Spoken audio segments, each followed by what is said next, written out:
Salut chers amis en Jésus-Christ. Nous allons méditer autour du 4e dimanche de l'Avent, l'année B. Et ce qui est par la grâce de Dieu le dernier dimanche de cette période qui nous introduit à l'incarnation de Jésus.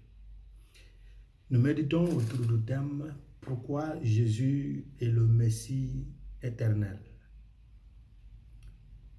L'Église nous propose le deuxième livre de Samuel au chapitre 7, verset 1 à 5, 8 à 12, et le verset 14 et verset 16. La lettre de Saint Paul apôtre aux Romains, chapitre 16, verset 5 à 27.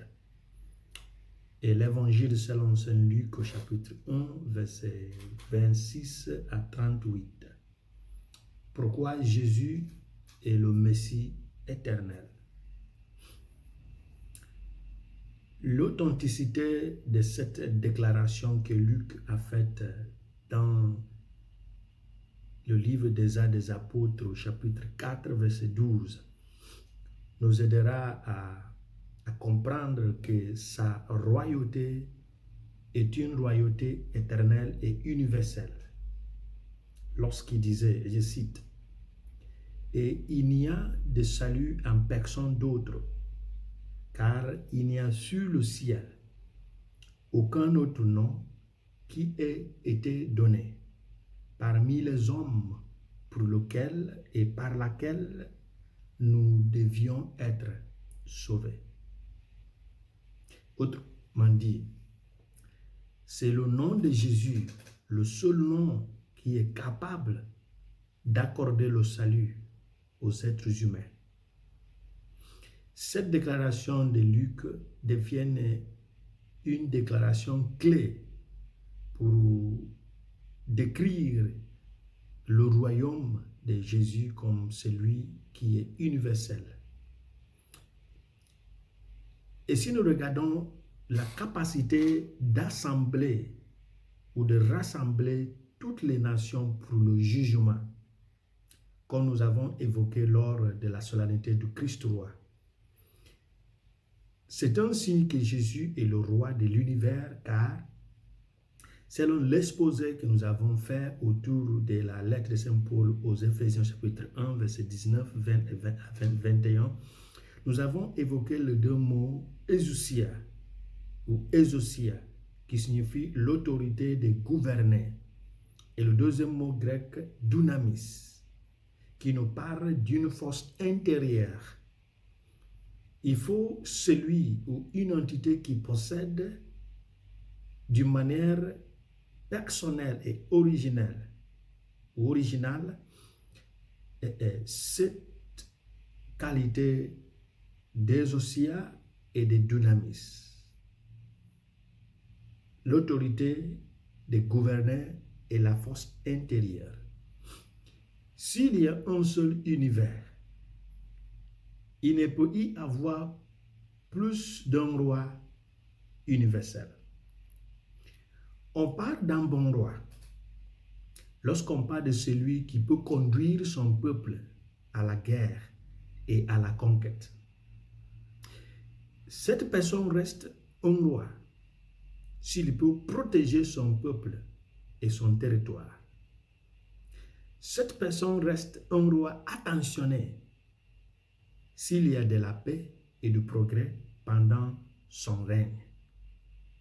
Aujourd'hui, la promesse faite au roi David, qu'un roi siégera perpétuellement sur son trône, se réalise en Jésus le Messie. Alors, dans l'Évangile, Luc retrace cette descendance du roi David à Jésus, qui, en tant que fils du Très-Haut, va défendre à jamais la cause du trône de David. Sa nature messianique sera justifiée par le nom qui lui sera donné. L'évangile de Saint Matthieu nous donne la signification de ce nom. Il sera appelé Jésus, car il sauvera son peuple de ses péchés. Matthieu chapitre 1, verset 21. Et au verset 23, il sera donné le nom Emmanuel, qui signifie Dieu avec nous. Donc, celui qui nous sauve de nos péchés, celui qui réintroduit la lumière perdue, la gloire perdue, c'est celui qui a la capacité de régner éternellement. Alors, la plus grande guerre face à laquelle l'humanité est confrontée, chers frères et sœurs, est le combat et la lutte contre la mort. Pour nous dire que c'est le dernier ennemi de l'homme. Dans sa première lettre aux Corinthiens, chapitre 15, verset 26. Et cette mort dont il s'agit, Paul nous dit aussi que c'est le salaire du péché. Dans sa lettre aux Romains, chapitre 6, verset 23. Alors, Jésus qui nous libère du péché, nous libère de la mort, le plus grand et le dernier ennemi de l'humanité. Voici en quoi consiste l'universalité et la souveraineté de son règne. La capacité de nous libérer de la mort, qui est le salaire du péché. En nous libérant du péché, il nous libère de la mort. Parce qu'il a réintroduit cette capacité, cette volonté de dire au péché, je peux lutter contre ta gouvernance. Parce que Jésus m'a outillé. C'est le sens de son incarnation. Dieu a tant aimé le monde qu'il a envoyé son Fils pour venir casser le pacte que nous avons signé avec la mort à travers le péché d'Adam. Mais qui est le Messie? Comme loin, Christos en grec. Le Messie est normalement un titre royal. Ce titre est devenu le centre de l'espoir d'Israël. Dans le ministère de Paul et dans le ministère apostolique, Christos est devenu une partie du nom de Jésus. Ainsi, la déclaration. Vous connaissez Jésus de Nazareth. Comment Dieu l'a oint du Saint-Esprit et de puissance, et comment il a fait du bien et a guéri tous ceux qui étaient opprimés par le diable, car Dieu était avec lui. C'est lui avec qui Dieu a une relation étroite. Le béni de Dieu, le Messie de Dieu, loin de Dieu, selon Actes chapitre 10, verset 38. Ces activités de Jésus marquent l'ère ou l'époque des grâces qui se réalise en l'année du Seigneur. Maintenant, nous allons nous poser cette question. Pourquoi son règne doit-il être sans fin? Retenons notre thème de méditation. Pourquoi Jésus est le Messie éternel? Ça veut dire, une fois que l'homme va penser au salut, une fois que l'homme va passer à la rédemption, il faut forcément penser à celui-là qui s'appelle Jésus, qui s'appelle Emmanuel.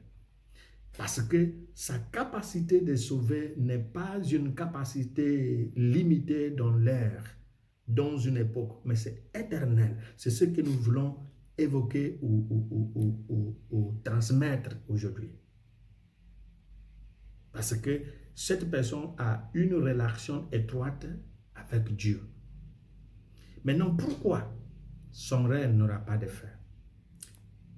Pour rester dans la terre promise, pour toujours, en parlant d'Israël et Dieu, le commandement de Dieu aux Israélites par l'intermédiaire de Moïse est d'obéir à sa loi et d'éviter les idoles de Canaan.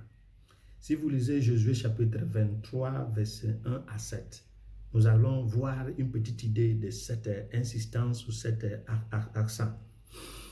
Pour avoir un roi perpétuel, un fils de David sur le trône, Dieu a dit que cela doit être basé sur l'obéissance à sa loi. Lorsqu'il a dit, si tes fils vont m'obéir, tu auras une descendance sur ton trône.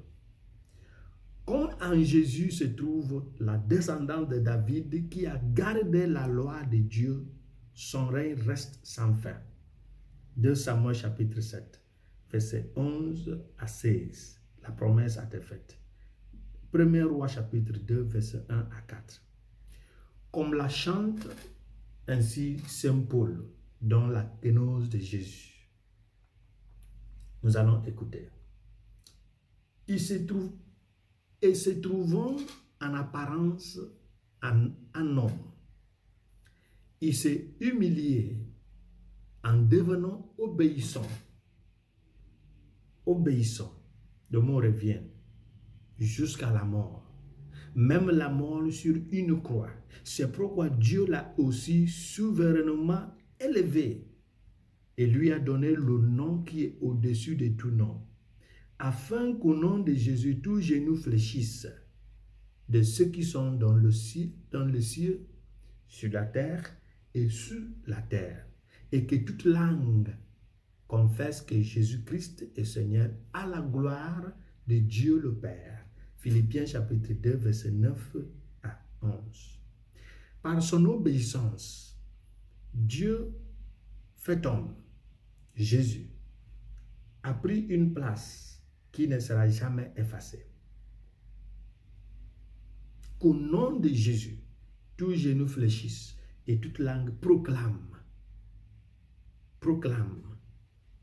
que Jésus est le Seigneur, à la gloire de Dieu. Il n'a pas dit que toutes langues vont proclamer. Proclame continuellement, de manière continue. Une étude attentive de la kénose de Jésus, facteur déterminant de sa royauté éternelle en tant que Messie, nous invite à embrasser les vertus d'humilité et d'obéissance si nous rêvons régner avec lui pour toujours. La condition entourant la naissance de Jésus, telle que nous avons appris ou que nous allons voir prochainement, nous aidera à apprécier la simplicité de la vie.